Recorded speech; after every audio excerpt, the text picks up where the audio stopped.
les soldats vietnamiens ont capturé une mitrailleuse américaine. Mais la gâchette a été actionnée par accident. La mitrailleuse leur a glissé des mains. Elle tournait follement sur le sol tout en tirant dans toutes les directions, obligeant tout le monde à se précipiter pour se mettre à l'abri. Au milieu du chaos, les soldats américains capturés ont réussi à ramasser quelques grains de riz éparpillés. À la tombée de la nuit, les prisonniers de guerre avaient les mains croisées et attachées. Ils étaient couchés côte à côte. Ils ne peuvent pas non plus se retourner, les pieds enchaînés. Jacques en avait vu assez. Il a accéléré son plan d'évasion. Il a demandé à ses co-détenus de se disperser pour distraire les gardes, pour finalement ne laisser qu'un gardien complaisant dans le hangar.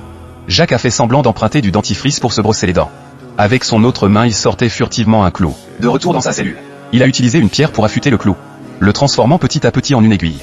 La nuit, il a utilisé cette aiguille pour crocheter les serrures des menottes à leurs poignets. Finalement, tout le monde a pu passer une bonne nuit de sommeil. Ensuite, il a prévu d'attendre la saison des pluies pour préparer son évasion. Avec les douilles qu'ils avaient récupérées, ils ont fabriqué de petits couteaux pour scier les planchers en bois et s'évader de la cellule. Jacques s'est faufilé dans la salle des gardes et a volé des fusils qu'il a distribués à ses compagnons, puis a coordonné une attaque en tenaille sur les flancs gauche et droit.